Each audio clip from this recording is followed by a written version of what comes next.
let it bounce.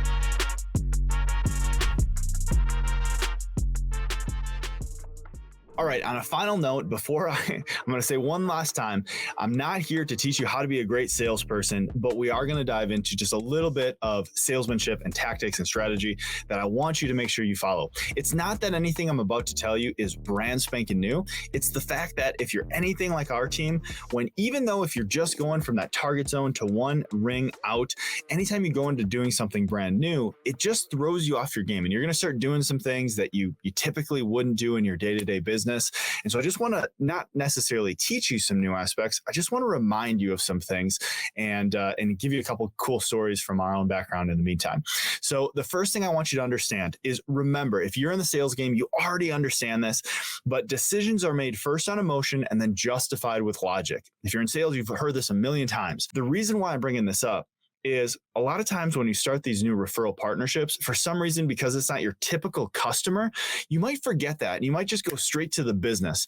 That's a mistake. And so I want to encourage you to make sure that when you go and you start these relationships, you start first with the actual relationship, not the business. If you just focus on the business, they're going to focus much more on the dollars and cents of the opportunity as opposed to the growth opportunity. Start with the relationship. The business will come when the time is right. I promise you. I'll give you a perfect example. We've got a guy in our business who worked for me as a manager, and now he's been promoted. He's one of my best friends, and his name is Nick. Anytime when he was a manager for me, if we had a partnership that we were either looking to start, get it on track, or figure out what we needed to do with it, I knew that before he even stepped on the plane to go and help out the rep that was in that area, I signed it off as a win, because here's what would happen. He was so good at relationships. I knew that either we were going to sign that partner, we were going to get things on track, or it was the wrong partnership and he was going to know we're done with our efforts here, we're going elsewhere. He was just so tremendous at building relationships. There was one opportunity that he had where we had, I think it was like 4 or 5 different sales reps that were trying to land this account, and it just was not working. The decision maker was this, by all means, hard ass, decorated veteran. He had a long standing relationship with the military, and this guy was tattooed all over. He was probably in his 50s, and this guy was just really, really difficult to make a connection. And he was the last person, the person that we really needed to be able to say yes. He wasn't the actual decision maker for the business, but because he was the training director of the classroom space of that gun range, he was the ultimate decision maker on whether we were going to be successful in that range. And that was the problem. Ownership said, yeah, let's roll. This guy was like, not so fast. So after 4 or 5 different reps trying to get in there and multiple months of trying to make this happen, Nick finally jumped on a flight and flew out there. Within 45 minutes of talking, they had this deal signed. But the crazy thing is, the reason wasn't just because Nick went out there and all of a sudden showed them the business opportunity. They already had that. They already knew what was going on. They weren't interested in that. What ended up happening is Nick flew out there and they start talking. And this guy, sure enough, he's got the decorated military background, this hardened veteran, and his way or the highway kind of mentality. And he's tattooed up and down. He's got his sleeves rolled up, and he can see tattoos everywhere. Some of them are clearly military ones. Some of them are a little bit different. But at one point, they're about to jump into things. And Nick goes, hey, and he calls him by his name. I'm not going to use it. But he goes, hey, so-and-so, I see your tattoo there. Is that a panther chameleon? Nick tells the story so tremendously. He said the guy's face literally almost melted. And he goes, yeah, what do you know about panther chameleons? And Nick jumps into it. He goes, I love these things. And he starts rattling off a couple of facts. And the guy goes, wait a minute. And he almost like checks him to see if he really knew anything. Nick is one of these guys that just knows things left and right. He knows some of the weirdest facts, and he loves reptiles. And so when he saw this tattoo of this panther chameleon, he started asking the guy about it. Well, the next thing you know, 45 minutes later, they're still talking about these freaking amphibians and reptiles and snakes. And turns out that this hardened veteran, he actually breeds these panther chameleons, and he doesn't do it for the money. He just loves them because of all these reasons and whatever. An hour later, they get the deal signed. Nick and the sales rep go out for lunch, and she's like, I can't believe that happened. She's like, how in the world did that happen?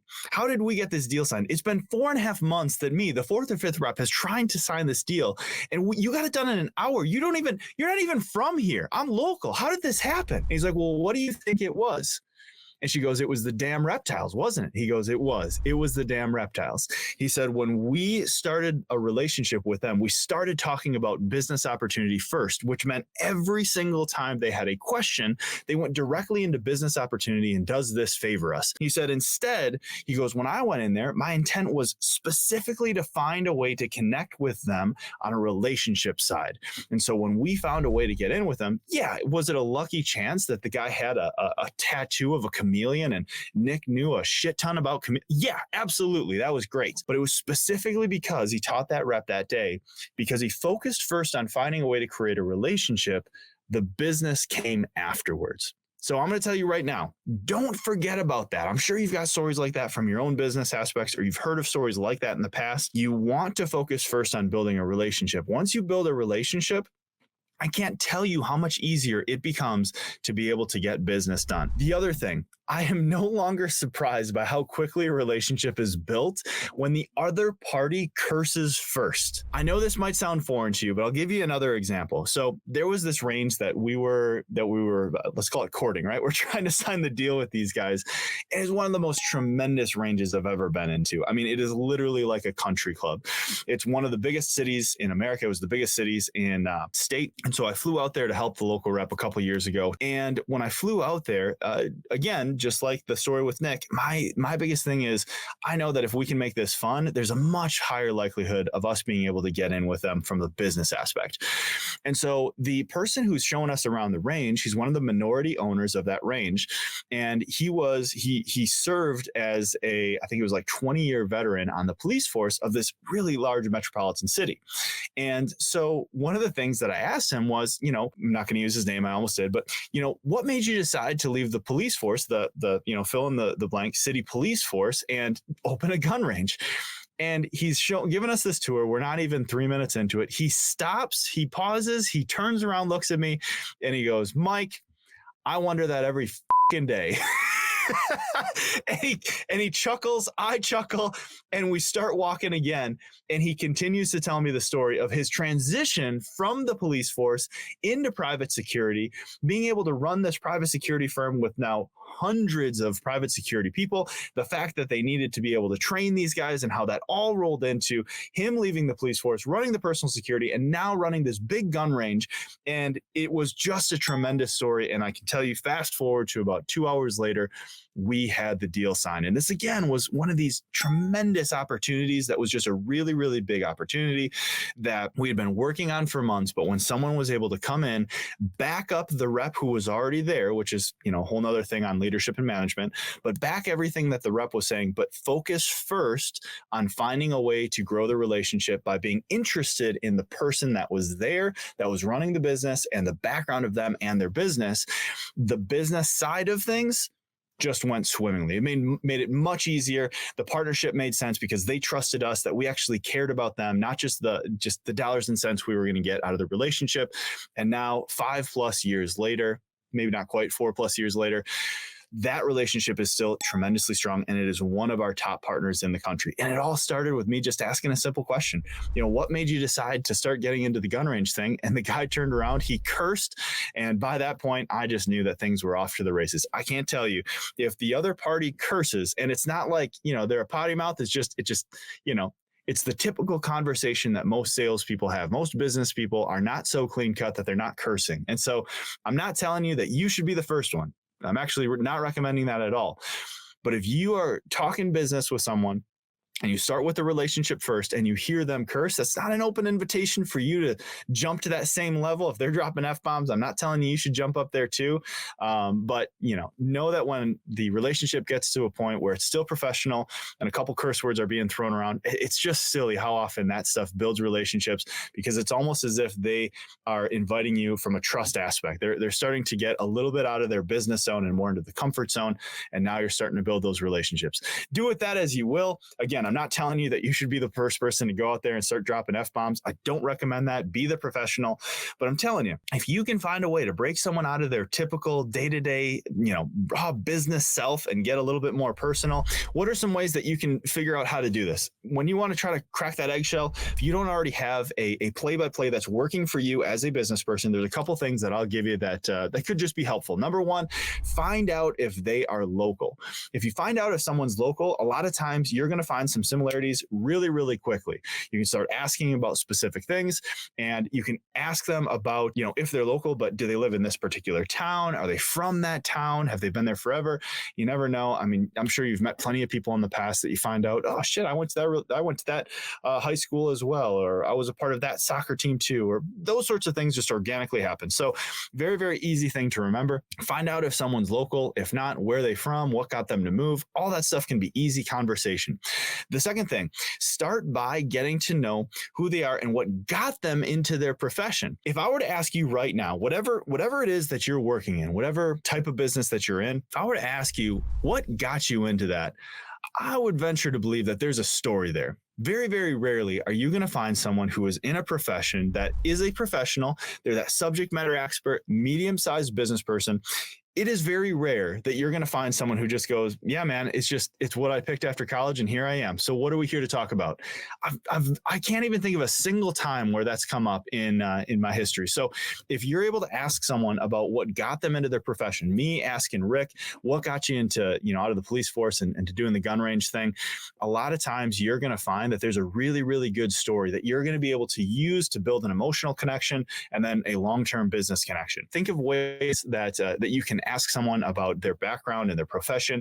And again, don't do it like a sales tactic. You're building a relationship here. If you meet somebody that, if someone introduces you to somebody and you start asking about their background, their profession, what got them into that, that's just normal talk. And it gets you the ability to build a relationship and not just focus on business right out the gate. Now, again, one other thing that I want you to remind you of is your intent is to find out if they have a gap that your business can fill, not try to hard sell. You want to play the long game here.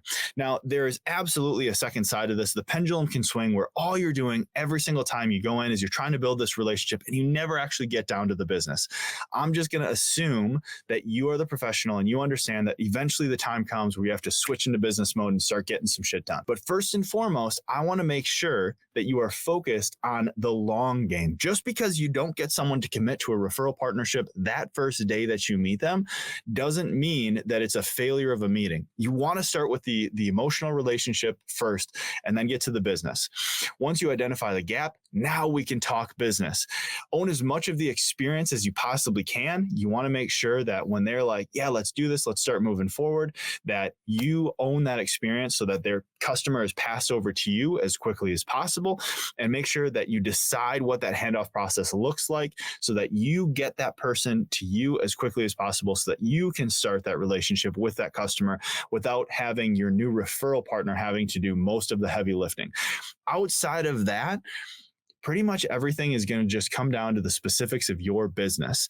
So let's recap a couple things. Number one, let's focus on the relationship first, then the business. When you focus on the relationship first, it gives you the opportunity to actually have something that's a non-transactional relationship.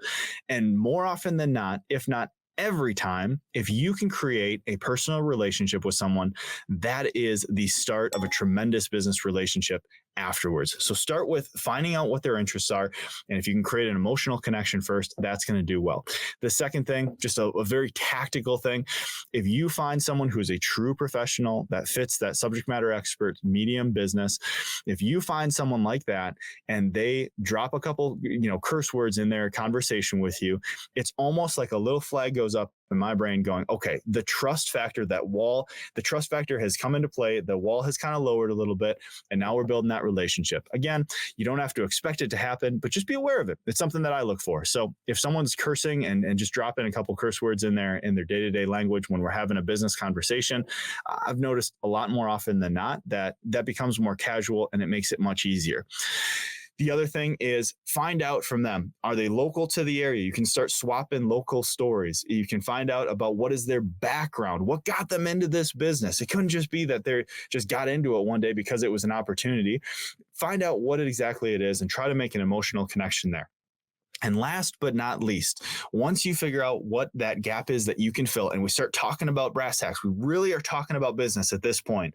My two biggest things that I want you to focus on is I want you to make sure that you own as much of the process as possible as quickly as possible. What I simply mean is once they decide, yes, let's create this partner relationship, this referral partnership, you want to figure out what does that process look like where they take their customer and they hand it off to you, and you want to do everything you possibly can to make that happen as quickly as possible after the sale that they have. You want to get that customer into your database, on the phone, in person, whatever the process looks like, as fast as possible, because you want to own that relationship with that new customer or potential customer from your referral partner as fast as possible. That's how you're going to start finding success. Focus on the relationship, then build the business. And then once the time comes, now make sure that you're getting that customer as quickly as possible. And now you're making money, man. That's as simple as it is.